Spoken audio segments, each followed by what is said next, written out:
Press the Lord hallelujah. पुन्हा एकदा इशुदाय सागर चॅनलमध्ये प्रियजन सर्वांचं स्वागत असो. प्लीज आपला इशुदाय सागर चॅनल सर्वांनी लाईक आणि सबस्क्राईब करा की जेणेकरून जास्तीत जास्त लोकांना हा व्हिडिओ दाखवतील, जास्तीत जास्त देवाचा गौरव केला जाईल. प्रियजनांनो, मी सुंदरसा देवाचा म्हणणं तुमच्यासाठी घेऊन आलोय.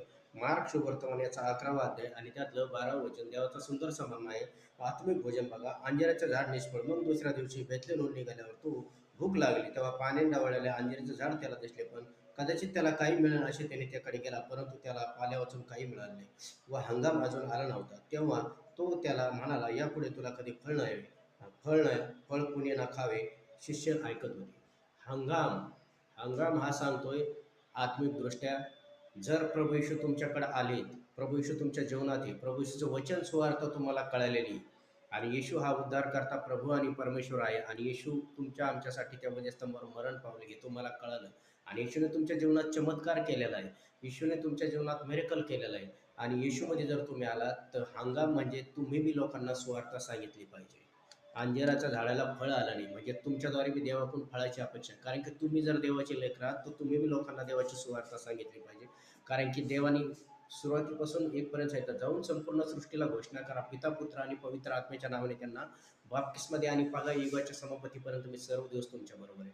जर तुमच्याकडून फळ आलं प्रियजनांनो तर देवाला खूप आनंद होतो. म्हणून तुम्ही सुसमाचार, फळ आणण्यासाठी दुसरं काय नाही करायचं, फक्त ज्याला येशूबद्दल माहिती नाही त्याला फक्त सांगा, येशू तुझ्यावर प्रेम करतो. आज तू जे काही दुःखात असशील तर देव तुझं दुःख तारण करायला तयार आहे. फक्त येशूच्या नावात एकदा प्रार्थनेला ये, प्रार्थना अटेंड कर, देव तुझ्या जीवनात कार्य करेल. 100% तू आल्यानंतर त्याच्या जीवनात देव कार्य करणार आणि तो देवाच्या तो एक आत्मा जर देवाच्या राज्यात आला तर देवाच्या राज्याची वाढ होणार आणि महान आणि मोठं कार्य होणार. म्हणून प्रियजनांनो, प्रत्येकाने सुवार्थ सांगितली पाहिजे, देवाच्या राज्याची वाढ केली पाहिजे.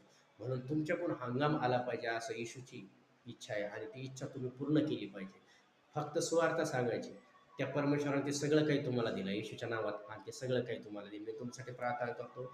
पवित्र देवा ईश्वराच्या जेवढे ऑनलाईन लेकरं बघत आहे प्रत्येकाला स्पर्श कर. येशूला बसलेल्या प्रत्येक पत्त्याच्या ओळाचा अर्थ त्यांच्या जीवनात करतो. कॅन्सर निक, टीबी निक, HIV निक, थायरॉइड निक, ब्लड प्रेशर शुगरचे आत्मे निघ, आजारी डोळे बरे हो, बहिरे कान फुल येशूच्याच नावात. सैतानी बंधनातून लोक मोकळे हो येशूच्याच नावात. ज्या बहिणीला लेकरून तिला लेकर असून ज्याला घर नाही त्याला घराचा आशीर्वाद. कारण सैतानी बंधनातून मोकळे व्हा येशूच्याच नावात. कर्जाच्या श्रापातून मोकळे व्हा. ज्या घर नाही त्याला घराचा आशीर्वाद, ज्याला गाडी नाही त्याला गाडीचा आशीर्वाद.